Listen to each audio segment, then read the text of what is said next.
sikap bulat Jokowi itu justru memunculkan kecurigaan. Kita akan bahas ya dengan terus terang dalam perspektif yang tentu membuat kita gemas sebenarnya. Ini Jokowi sebenarnya mau menyelesaikan masalah ini enggak sih? Padahal kita tahu bahwa problemnya terletak di selembar kertas yang bernama ijazah itu. Walaupun Bareskrim Mabes Polri sudah memberikan konferensi pers, tapi masyarakat itu tetap tidak percaya. Paling tidak masyarakat yang kita ambil dari big data dan kemudian dari polling RH Channel. Dan dari komentar-komentar yang ada, terlepas dari survei indikator politik yang mengatakan 66,9% tidak percaya bahwa Jokowi memalsukan ijazah. Karena kalimatnya ke Jokowi memalsukan ijazah. Coba kalau kita balik dengan pertanyaan seperti yang saya sampaikan nanti ya. Coba kita bacakan dulu ya komentar ini dan kita nanti komentari satu-satu saudara sekalian. Ini menarik ya. Oke. Sikap bulat apa? Nanti kita akan lihat bulatnya di mana. Jadi sikap bulat itu, bulatnya di mana kita akan lihat ya. Oke. Satu-satu kita akan bahas. Republik Merdeka dan juga polling nanti ya. Republik Merdeka, polemik keaslian ijazah Fakultas Kehutanan Universitas Gadjah Mada UGM milik Presiden ke-7 RI Joko Widodo alias Jokowi terus menggelinding hingga cenderung menjadi cibiran dan olok-olok. Aman ya internet kita. Kemudian menjadi cibiran dan olok-olok ya. Oke, kita garis bawahi. Cibiran dan olok-olok itu tidak hanya mengarah kepada Jokowi tapi juga mengarah mereka yang memprotes. Jadi baik kepada Jokowi maupun kepada orang yang mempermasalahkannya seperti Roy Suryo, Rismond dan lain sebagainya. Roy Suryo many times saya lihat orang ngatanya dengan Roy Panji dan lain sebagainya. Rismond dikatain tidak punya ijazah asli juga untuk kuliahnya di Jepang. Dr. Tifa saya tidak tahu ya. Karena saya tidak membaca atau tidak sempat membaca. Karena perempuan kan kasihan juga kalau kemudian dihina secara seksis kan. Kita tidak tega juga. Karena kita perspektif gender juga. Tapi kalau bagi cowok ya udahlah itu resikonya. Kalau Refli Harun dibilangi rombongan sakit hati ya. Apalagi selain sakit hati. Sakit hati. Kemudian penuh kebencian apa istilahnya ya. Pokoknya sakit hati dan kemudian ya itulah. Gitu. Jadi orang tidak lagi melihat bahwa kita ingin mencari kebenaran ya. Hanya memang kebenaran di pinggir jurang agak susah juga memang. Bahkan mayoritas masyarakat pengguna media sosial tidak percaya hasil uji lapor Bareskrim Polri terkait keaslian ijazah Jokowi. Menggunakan bahasa pemrograman Python dengan pendekatan statistik, praktisi marketing research dan pengamat pasar Lisa Noviani mengungkap sebanyak 94,2% warganet tidak setuju pernyataan Bareskrim Polri soal ijazah Jokowi identik asli. Ya dan sudah dimuat di dalam RH Channel ya, dimuat lagi aja ininya bukan datanya juga dimuat nih. Saya lihat kan data terakhirnya. Itu data terakhirnya soal setuju dan tidak setuju Bareskrim itu per 25 Mei ya. Nanti datanya diperlihatkan, data yang setuju tidak setuju Bareskrim itu yang 3 buletan itu ada ya. Oke.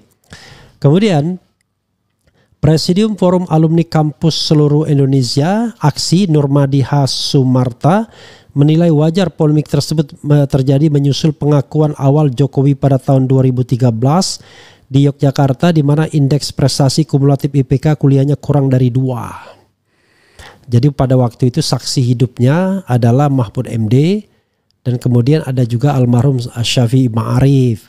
Mahfud MD bangga mengatakan IPK-nya kalau tidak salah 3,84 apa ya. Kemudian kalau Jokowi mengatakan 2 aja nggak nyampe katanya. Mungkin nyampe 2, tetapi nilainya banyak D. D-nya banyak. Kemudian hal ini tentu menjadi pertanyaan bagaimana bisa lulus dan punya ijazah UGM.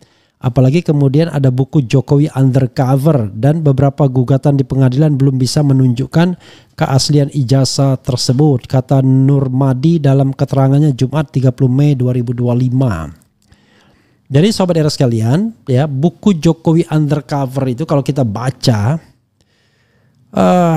agak ngeri-ngeri sedap. Yang saya sempat baca habis itu Jokowi Undercover 2, lelaki yang tidak memiliki ijazah atau bagaimana. Karena di situ Bambang Tri mengatakan yang diduga palsu itu tidak hanya ijazah S1-nya tapi juga SD, SMP dan SMA. I don't know exactly why Bambang mengatakan demikian. Tetapi intinya Jokowi menggunakan apa istilahnya? Menggunakan ijazah orang lain. Bahkan Bambang Tri mengatakan tembak kepala saya kalau ijazah Jokowi asli. Nah, this is the question sesungguhnya. Ya, sahabat era sekalian. Tapi kalau misalnya ijazah SMA-nya palsu, kok bisa sekolah S1, sekolah di Fakultas Kehutanan. Nah, itulah missing link yang harus dilakukan penyelidikan lebih lanjut. Jadi tidak bisa kemudian berhenti begitu saja. Kok setelah 10 tahun? Tidak setelah 10 tahun. Sesungguhnya Bambang Tri sudah mempermasalahkan itu di 2017 atau 2018. Hanya pada waktu itu kan akhirnya pada tahun 2022 dia kena kriminalisasi. Jadi saudara sekalian, itu soalnya ya. Bukan dijawab secara ilmiah, investigatif, tetapi dijawab dengan kriminalisasi. Bambang Tri dihukum 4 tahun penjara setelah sebelumnya dituntut 10 tahun, divonis 6 tahun dan kemudian putusan inkrah di Mahkamah Agungnya 4 tahun. Oke. Lebih lanjut kata Nurmadi, ada yang mempertanyakan dan mencari bukti terkait masuknya Jokowi di UGM. Kapan dan di mana KKN, foto ijazah yang berkacamata sampai susunan gigi yang berbeda. Jadi saudara sekalian ya, soal masuknya Jokowi di kehutanan, ya kalau Bareskrim katanya ada bukti di KR, ada Joko Widodo. Oke, masuk Joko Widodo. Oke, barangkali anggap saja masuk. Kapan dan di mana KKN? Nah, ini this is questionable, masih menjadi sebuah pertanyaan, ya, masih menjadi sebuah pertanyaan. Apakah kemudian itu benar-benar KKN atau tidak? Karena kalau KKN itu sudah mau menjelang skripsi, bahkan sudah menjelang tamat. Nah, ini persoalan. Ada yang mengatakan dia KKN di daerah Boyolali, tapi we don't know exactly apakah iya atau tidak. Kemudian foto ijazah yang berkacamata, ini juga persoalan. Karena tidak lazim berkacamata. Biasanya orang suruh take off kacamatanya ketika untuk foto ijazah agar ketika diidentifikasi jelas orangnya. Nah, ini tidak ada penjelasan yang adequate, yang memadai soal kacamata. Sampai susunan gigi yang berbeda. Nah, susunan gigi yang berbeda ini dikemukakan oleh Dr. Tifa. Kata Dr. Tifa, yang tidak bisa berubah dari manusia itu adalah susunan gigi, rahang dan lain sebagainya. Kecuali dia kecelakaan. Itu beda lagi. Tapi kalau hidup normal ya gigi saya yang begini ya begini aja, kecuali dioperasi, di take off semua lalu kemudian dipasang gigi palsu. Tapi kalau misalnya tidak ada soal apa-apa, tidak ada operasi, tidak ada apapun, ya tetap walaupun mau usia berapapun, termasuk bentuk rahang RH channel keras ya, tidak bulat tapi panjang misalnya, itu juga tidak bisa berubah sampai kapanpun. Itu yang disampaikan oleh Dr. Tifa.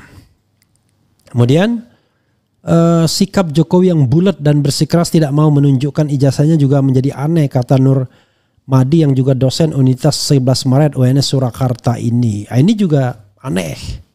Kenapa dia tidak mau menunjukkan ijazahnya? Kan this is the question.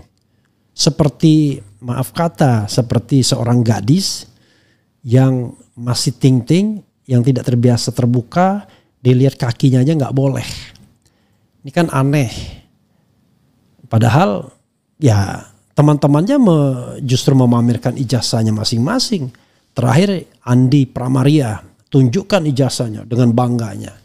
Jokowi tidak pernah mau menunjukkan ijazahnya. Justru ini, this is the questionable. Lalu ketika ditanyakan, loh kalau ditunjukkan apakah akan selesai? Loh siapa yang menjamin selesai atau tidak? Selesai atau tidak itu kalau masyarakat itu diyakinkan bahwa ijazahnya itu asli, itu selesai. Tapi kalau masyarakat tidak diyakinkan ijazahnya asli, ya nggak akan selesai walaupun indikator politik mengatakan 66,9% rakyat tidak percaya bahwa Jokowi memalsukan ijazah. Tapi jangan lupa ada 19,1% yang percaya. Yang kalau dikonversi dengan angka menjadi 50 juta. Walaupun kemudian klaim representatif itu perlu kita uji. Tapi that's okay, anggap saja representatif. Maka banyak yang kemudian percaya bahwa ijazahnya palsu, kan begitu. Oke, kemudian ada juga yang mengatakan tidak ada kewajiban Jokowi untuk menunjukkannya ke ruang publik. Ini bukan soal wajib dan tidak wajib. Ini adalah soal trust, soal kepercayaan, soal keyakinan, soal keberanian, soal kejujuran, soal ketidakbohongan. Anda tidak bisa menyetop spekulasi publik kalau Anda tidak menunjukkan ijazah asli Anda. Kalau Anda mengatakan, ijazah asli saya tolong ya dipotret baik-baik kepada Rismond, kepada Roy Suryo, kepada Dr. Tifa, silahkan Anda melakukan kajian ilmiah akademik terhadap keaslian ijazah ini. Kami tunggu hasilnya. Kan begitu, karena ilmiah itu objektif. Jadi kalau itu asli, mau dibolak-balik, ya tetap saja asli. Tapi sebaliknya, kalau itu palsu, mau dibolak-balik, tetap saja palsu.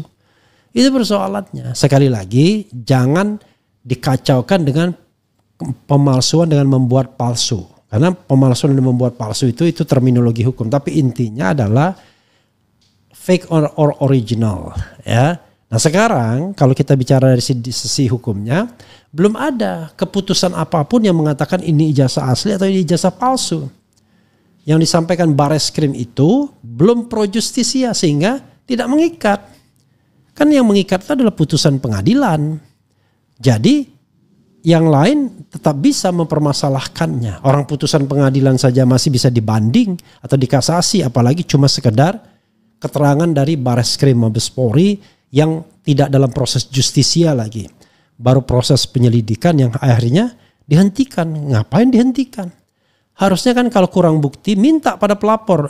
Pelapor, kamu bikin saya sibuk aja. Mana lagi bukti yang lainnya? Kan pelapor akan menyampaikan bukti tambahan. Padahal bukti tambahan itu sudah disampaikan terus oleh pelapor. Tapi nggak diperiksa lebih lanjut. Misalnya tadi, ya penemuan Rismond, penemuan Roy Suryo dan lain sebagainya dengan menggunakan teknologi digital forensik misalnya. Oke. Dan bulat, karena Jokowinya bulat, ya lawyernya bulat juga. Bolak-balik.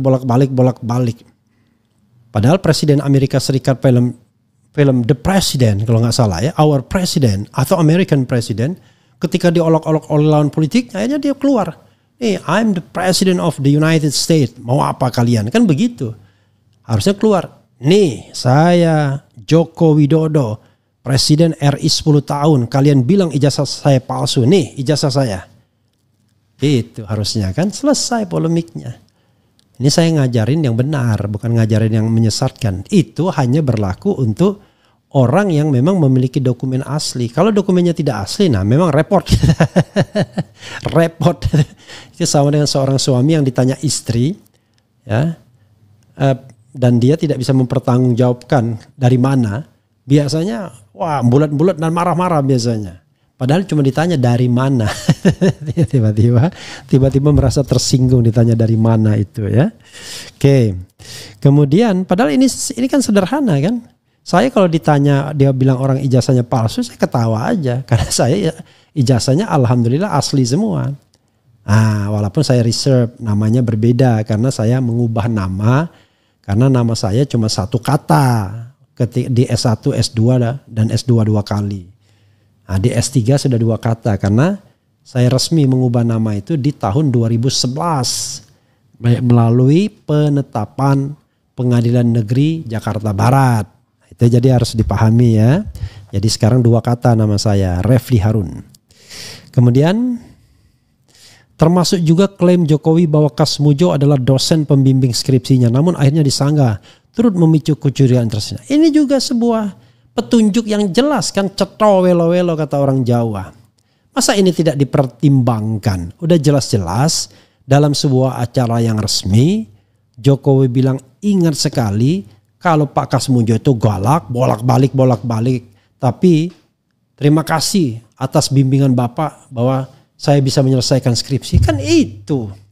Masa nggak ingat kata-kata itu yang diulang-ulang berkali-kali?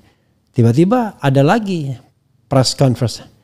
Ya memang Kasmujo bukan dosen pembimbing skripsi saya. Ada nggak terakhir itu videonya? Kalau ada diinikan lagi ya, 2 video yang berbeda itu kan. Ini kan juga pertanyaan, masa yang begini tidak menjadi petunjuk kalau ada there must be something wrong dari pihak penyelidik kan? Jadi aneh rasanya ada fenomena Kasmujo tersebut. Kemudian belum lagi temuan Roy Suryo, Dr. Tifa, Rizal Fadila, dan Rismon Sianipar terkait skripsi yang tidak orang skripsi dulu baru ijazah. That's okay, coba kita lihat ya. Tetapi yang jadi masalah adalah apa yang ditemukan oleh Rismon itu telak soal pengesahan yang katanya cantik kali dengan menggunakan Times New Roman. Ya, ini juga tidak dijawab dengan adequate, dengan memadai, karena teknologi zaman dulu tidak ada Times New Roman. Bahkan MIT saja yang disertakan Rismon sebagai pembanding tahun 85 masih menggunakan yang namanya electric typewriter. Jadi mesin ketik elektrik saja. Belum sampai lembar pengesahan yang cantik sekali. Jadi orang lupa.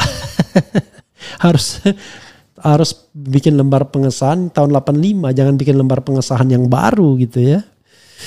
Oke, jadi sahabat-sahabat sekalian, akhirnya fakta-fakta ini membuat orang nggak percaya.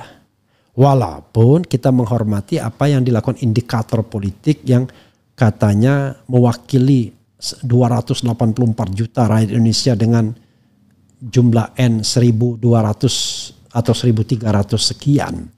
Dan yang 100 ribuan kemudian big data dianggap tidak mewakili, ya nggak apa-apa ya. Tetapi kan sebagai sebuah pembanding ya perlu diperhatikan juga yang seperti ini. Sebagai contoh, saya kemudian melakukan kan nih sudah 25.000 yang voting ya, jangan salahkan, ini tidak direkayasa. Mana pernyataan yang Anda lebih percaya? Jadi saya tidak terlalu too strong untuk menuding. 25K yaitu ijazah Jokowi asli, ijazah Jokowi palsu, dan ragu-ragu. Jadi saya tidak menuding, saya hanya mengatakan mana pernyataan yang lebih dipercaya. Nah, ijazah Jokowi asli 5% saja. Ijazah Jokowi palsu 93%. Ragu-ragu 2%. Dari N berapa? 25.000. Ya kan? Baru 2 hours, 2 jam. Kan saya apa adanya saja ke ini. Wah, itu bias. Ya silakan. Silakan membuat hal yang serupa dengan pertanyaan yang sama di platform apapun. Tetapi N-nya minimal 25.000 sekarang. Besok mungkin juga jadi 100.000, kita tidak tahu. Begitu Sobat RH sekalian. Coba kita bacakan komentar Sobat RH sekalian terkait dengan hal ini ya. Oke.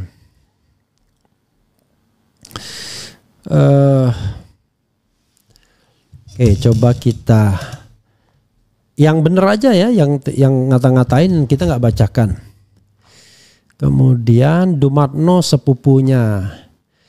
Intinya siasat mereka selanjutnya adalah berusaha jangan sampai uji forensik terbuka pihak independen dan jangan sampai dicecar di pengadilan karena jawabnya nanti. Oke. Kemudian survei kok ditanya siapa yang bayar. Ini nggak jelas. Sahabat sekalian ya, di luar negeri salah satu integritas survei itu adalah mengungkapkan sumber dana. Nah sayangnya di kita itu banyak sekali sumber dananya gelap, tidak disebutkan. Karena sumber dana itulah penting. Anda bisa nggak percaya dengan survei yang dibiayai oleh orang itu mengenai orang itu? Kan nggak bisa. Yang terjadi adalah ada trik-trik tertentu untuk ya misalnya mengangkat orang itu dan lain sebagainya. Oke. Kemudian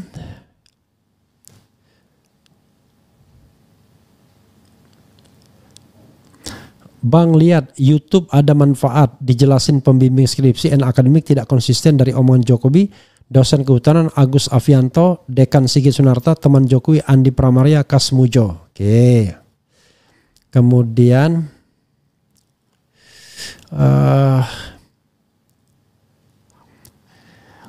Refli Harun sangat aneh, katanya dulu Mulyono matanya minus dan silinder, tapi kenapa kok dia bisa lepas kacamata apalagi sudah lansia, pastinya matanya tambah parah, harusnya dia berkacamata sampai tua. I don't know exactly, saya nggak tahu.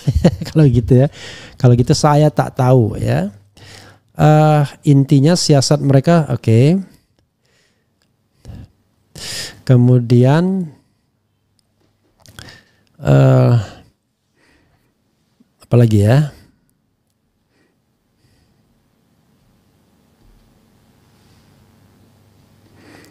Ini ada juga ribut ya soal indikator politik. Jadi sobat era sekalian, saya tidak menyuruh Anda memegang benar tidaknya ijazah itu dengan survei atau dengan polling saya. Survei, indikator atau polling saya atau big data yang dikemukakan itu sekedar informasi saja, tapi bukan itu yang menentukan asli tidaknya ijazah.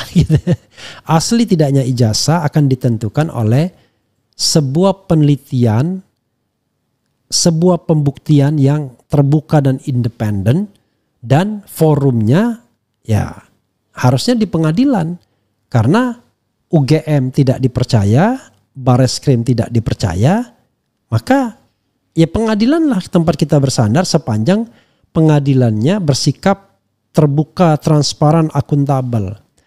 Jadi sobat era sekalian, orang di pinggir jalan saja kalau dia transparan dan akuntabel bisa dipercaya. Apalagi pengadilan. Tapi sekalipun pengadilan, sekalipun Bareskrim, sekalipun UGM, kalau tidak transparan, tidak akuntabel, ya nggak akan dipercaya. Itulah yang terjadi dengan big data dan hasil polling saya. Begitu ya. Kita belajar sedikit cerdas lah ya. Selain yang menguji dari tim independen atau tim forensik luar negeri, rakyat dan mayoritas susah tidak mempercayai lagi institusi negeri ini karena masih banyak oknum institusi terkait yang berpihak pada Jokowi. Ya itu nggak bisa kita deny ya. Orang-orang bertindak melindungi Jokowi itu karena memang punya kepentingan ya. Oke. Mereka akan mencoba kambing hitam baru dan mencari kebohongan baru lagi buat menutupi minimal bias ya. Kemudian Bung RH tantang lembaga survei yang berani menyatakan rakyat yang percaya ijazah asli 65,7% untuk melakukan survei lewat medsos agar bisa diteliti langsung oleh rakyat. Nah, saya udah bilang tidak usah survei, kita polling aja atau big data kan, pollingnya sudah jelas tuh. Ya, mayoritas merasa bahwa ijazah pernyataan yang baik, yang benar ya, itu adalah ijazah Jokowi palsu. Itu pernyataan. Jadi sekali lagi saya sekarang sudah 26.000 ya. Komposisinya nggak berubah. Mana pernyataan yang Anda lebih percaya? Ijazah Jokowi asli 5%, ijazah Jokowi palsu 93%, ragu-ragu 2%. Jadi ini baru 26.000. Nanti silakan tambahkan. Kalau mau menggerakkan buzzer silakan di sini menggerakkan buzzer. Tapi apakah ia bisa kalau N-nya itu puluhan atau ratusan ribu? Begitu sobat era sekalian ya. Mudah-mudahan ini bermanfaat bagi kita semua dalam mencari kebenaran, bukan pembenaran. Kenapa? Negeri ini perlu ya dididik dengan hal-hal yang benar, bukan hal-hal yang tidak benar. Negeri ini perlu dididik dengan komitmen, bukan sesuatu yang kemudian disimpan gitu. Kalau itu bau busuk. Negeri ini perlu diberantas dari orang-orang korup di lingkar kekuasaan. Itu yang membuat kita kemudian punya harapan sebagai negeri yang dirahmati oleh Allah Subhanahu wa taala, baldatun thayyibatun wa rabbun ghafur. Saya mau protes nih sama MK. Hai MK, Majelis Kehormatan bukan, tapi Mahkamah Konstitusi. Kalian berdosa kalau kalian tidak mendiskualifikasi ya calon-calon di dalam pemilihan yang korup, yang mendapatkan kemenangan dengan cara membayar, yang memanfaatkan kekuasaan dan lain sebagainya. Kenapa? Karena negeri itu tidak akan diridhoi oleh Allah Subhanahu wa taala kalau dipimpin oleh orang yang curang. Itu yang harus kita pahami. Jadi kalau kita bicara dimensi vertikalnya, itu yang terjadi. Kenapa kemudian negeri kita banyak sekali, walaupun negeri ini kaya tetapi rakyatnya tidak hidup makmur, pejabatnya foya-foya, korup dan lain sebagainya. Karena tadi dipimpin oleh orang yang cara mendapatkan kekuasaannya saja sudah tidak benar. Begitu ya saudara sekalian, mudah-mudahan bermanfaat. Saya akhiri. Wassalamualaikum warahmatullahi wabarakatuh.